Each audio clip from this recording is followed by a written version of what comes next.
Sejam bem-vindos a mais uma aula. Hoje nós vamos ler um pouco sobre Gênesis, capítulo 2, vamos ter alguns comentários. Mas antes de começarmos, queria fazer uma oração para a gente começar esse momento abençoado. Senhor, meu Deus, meu Pai, quero, Senhor, te agradecer, Pai.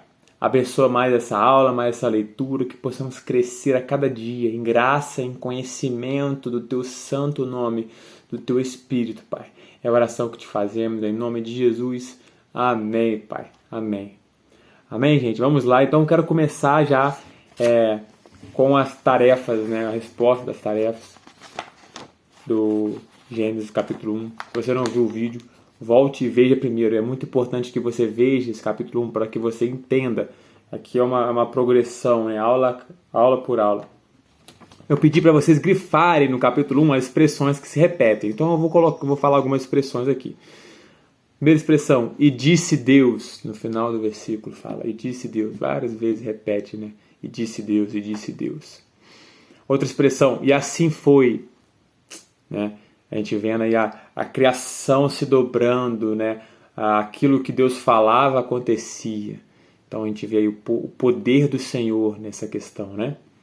Então, mais uma expressão que se repete, e viu Deus que era bom. A gente falou sobre isso na última leitura, e essa expressão é uma expressão que se repete. Outra expressão que se repete também é assim, conforme a sua espécie. Né? Durante a criação, várias vezes aparece isso, né? Conforme a sua espécie. Na criação do homem, conforme a sua semelhança. E também outra expressão assim, foi a tarde e amanhã o dia primeiro, o dia segundo, o dia terceiro. Né?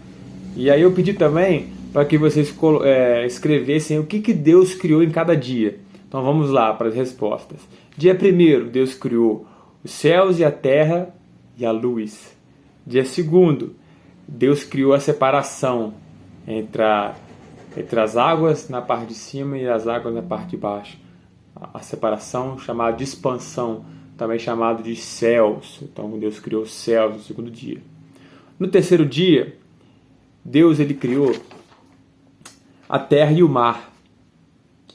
E aí da terra produziu erva após a ordem de Deus. Então no terceiro dia foi a terra e o mar. E a própria terra produziu a erva depois de uma ordem do Senhor. Amém?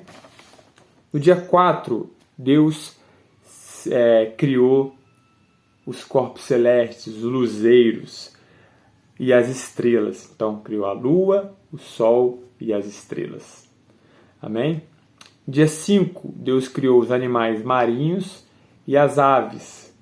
E no dia 6, Deus criou os animais terrestres, os animais selvagens e criou o homem.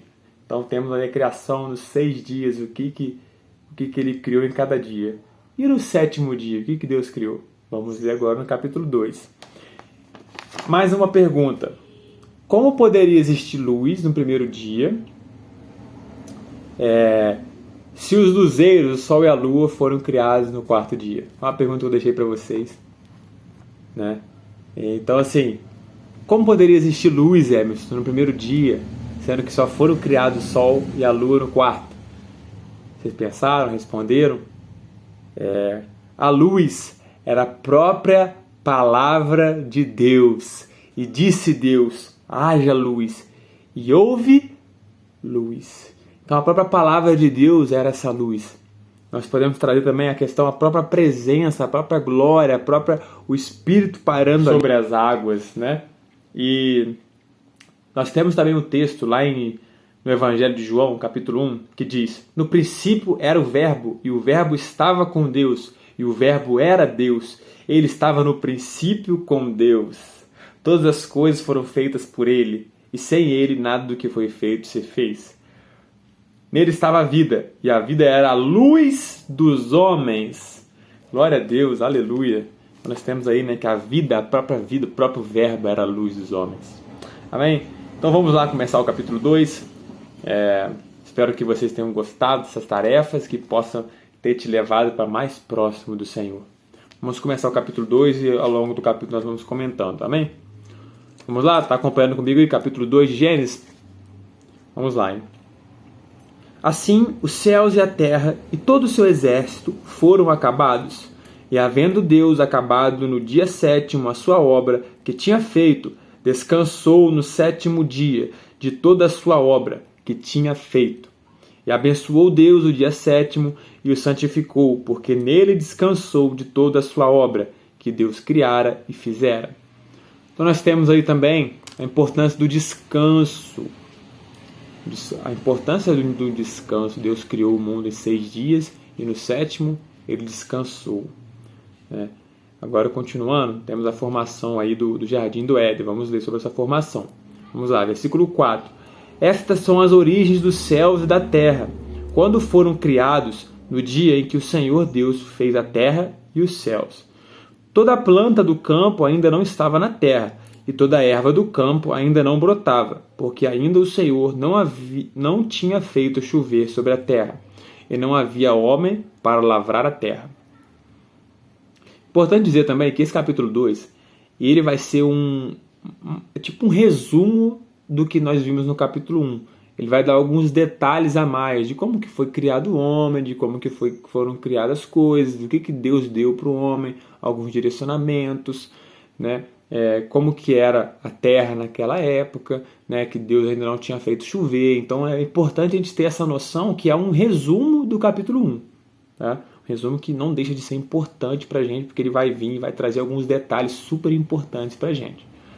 Tá? Aí o versículo 6. Um vapor, porém, subia da terra e regava toda a face da terra. 7. E formou o Senhor Deus um homem do pó da terra e soprou em seus narizes o fôlego da vida, e o homem foi feito alma vivente. E plantou o Senhor Deus um jardim no Éden, da banda do Oriente, e pôs ali o homem que tinha formado. E o Senhor Deus fez brotar da terra toda árvore agradável à vista e boa para a comida, e a árvore da vida no meio do jardim, e a árvore da ciência do bem e do mal. Amém? Então, assim, Deus ele sopra nas narinas do homem o fôlego de vida. Então, assim, daí nós vemos a necessidade que nós temos, a necessidade que o ser humano tem de ter o Senhor em nossa vida. Se ele, na nossa criação, se Deus soprou o fôlego de vida nas narinas do homem, nós temos essa mesma necessidade hoje, desse fôlego de vida que vem do Senhor. Né? Como que Deus pode soprar hoje? Se nós formos ver também, esse sopro também está relacionado ao Espírito. Né? E nós temos hoje acesso a esse Espírito de Deus. Aqueles que creem, né, em Jesus, nós vamos falar um pouco sobre isso. Aqueles que creem em Jesus têm esse Espírito habitando em sua vida. Nós precisamos desse Espírito hoje. Amém? Então, nós vemos também a criação das árvores, né? E que foi criada a árvore da vida e a árvore também da ciência do bem e do mal. Mas continuando, no versículo 10, fala assim: E saía um rio do Éden para regar o jardim, e dali se dividia e se tornava em 4 braços. O nome do primeiro é Pison. Este é o que rodeia toda a terra de Avilá, onde há ouro. E o ouro dessa terra é bom. Ali há o bidélio e a pedra sardônica. E o nome do segundo rio é Gion. Este é o que rodeia toda a terra de Cush. E o nome do terceiro rio é Idekel. Este é o que vai para a banda do Oriente, da Síria. E o 4º rio é o Eufrates. E tomou o Senhor Deus o homem e o pôs no jardim do Éden para o lavrar e guardar. Amém? Algumas traduções trazem no terceiro rio, em vez de Idekel, trazem Tigres. Então nós temos aí 2 rios bem conhecidos, né? Tigres e Eufrates. E eu queria dizer que um pouco sobre o cuidado do Senhor nesse aspecto. Olha só, Deus coloca o homem no jardim do Éden, onde saíam 4 rios. Ou seja, a gente sabe que onde tem rio, onde tem água, é um local de vida, é um local fértil. Então Deus coloca o homem num local fértil, num local de vida. Olha o cuidado de Deus com o homem desde a criação. Olha como Deus cuida da gente, como Deus quer o nosso melhor. Ele quer nos colocar no lugar de vida, no lugar fértil, no lugar de suprir as nossas necessidades. Amém? E vamos continuar então no versículo 16. No versículo 15 ele fala, né, que Deus tomou o Senhor Deus o homem e o pôs no jardim do Éden, nesse local fértil. Versículo 16. E ordenou o Senhor Deus ao homem, dizendo: de toda árvore do jardim comerás livremente, mas da árvore da ciência do bem e do mal, dela não comerás, porque no dia que dela comeres, certamente morrerás. Aqui nós temos um ponto muito importante, tá, gente? Porque Deus ele dá um direcionamento, uma ordem bem clara para o homem. Assim como no capítulo 1 nós vemos que Deus deu um direcionamento para o homem, ó, vai, povoa a terra, sujeitai-a, dominai sobre os animais, dominai, né? Aqui ele dá um direcionamento, olha, eu te coloquei no jardim do Éden, no local fértil, no local de vida, no local muito bom, onde tem 4 rios de muita água, de muita fertilidade ali. Mas olha, eu coloquei essas árvores aqui, vocês podem comer de toda a árvore, mas especificamente daquela do conhecimento do bem e do mal, vocês não podem comer. Então Deus dá esse direcionamento para o homem. Tá? E aí também, continuando então no versículo 18, ele fala: e disse o Senhor Deus, não é bom que o homem esteja só, far-lhe-ei uma adjutora que esteja como diante dele. Havendo, pois, o Senhor Deus formado da terra todo animal do campo e toda ave dos céus, os trouxe a Adão, para este ver como lhe chamaria. E tudo que Adão chamou a toda alma vivente, isso foi o seu nome. E Adão pôs os nomes a todo gado, e às aves dos céus, e a todo animal do campo, mas para o homem não se achava adjutora, que estivesse como diante dele. Então o Senhor Deus fez cair um sono pesado sobre Adão, e este adormeceu, e tomou uma das suas costelas, e cerrou a carne em seu lugar. E da costela que o Senhor Deus tomou do homem, formou uma mulher, e trouxe-a a Adão. E disse Adão: esta é agora osso dos meus ossos, e carne da minha carne. Esta será chamada varoa, porquanto do varão foi tomada. Portanto, deixará o varão o seu pai e a sua mãe, e apegar-se-á a sua mulher, e serão ambos uma carne. Ambos estavam nus, e o homem e sua mulher não. Ambos estavam nus, o homem e a sua mulher, e não se envergonhavam. Então nós temos alguns pontos importantes para comentar desse final desse capítulo 2. Capítulo muito interessante, muito importante para a gente, tá? Nós temos a missão e a autoridade que Adão tinha para dar nome aos animais que foram criados. Olha só a missão, a autoridade que Deus deu para o homem, né, de dar nome. Como, né, hoje todos os animais têm esse nome, né? E Deus deu essa autoridade para Adão, para nomear os animais. Mais um ponto, a criação da mulher, uma criação como uma adjutora, uma companhia ali, como se estivesse diante dele. Essa frase, né, como se estivesse diante dele, no hebraico ele traz uma palavra que é Ezer. Ezer, várias vezes essa palavra Ezer ela é usada como socorro, como ajuda. Então Deus ele cria a mulher para ser uma ajudadora, um socorro ali para o homem, uma ajuda boa ali, saudável, salutar, né, para o homem. Peraí, passar esse barulhinho.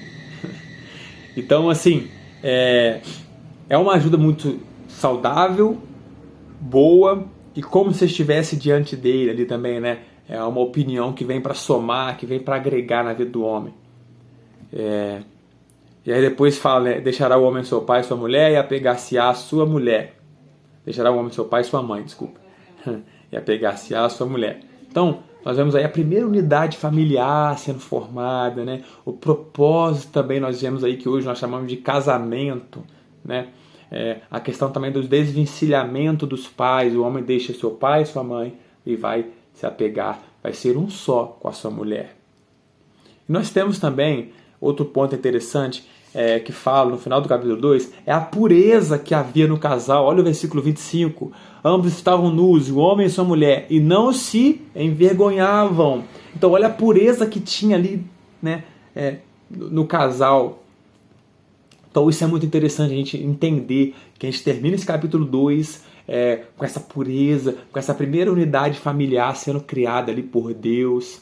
Deus deu o que o homem estava precisando, né? Deus colocou o homem no jardim do Éden com vários rios, suprindo suas necessidades físicas ali de plantar, de alimento, né? As árvores ali que eram plantas saudáveis, boas, porque tinha água perto. Temos também a criação da mulher ali para o homem, a primeira unidade familiar sendo formada e a pureza que havia ali. Olha como era puro o casamento, como era puro ali o relacionamento dos dois, de maneira que eles nem se envergonhavam, mesmo que eles estivessem nus um diante do outro. Era algo muito puro, muito saudável. Então é importante a gente terminar esse vídeo com isso em mente. Tá? Se tiver alguma dúvida, deixa aqui nos comentários. Vamos comentar, vamos crescer juntos. E espero que você tenha gostado e que te fortaleça. Deus te abençoe e vamos para o próximo capítulo para que a gente possa crescer em graça, em conhecimento da palavra do Senhor juntos. Deus te abençoe.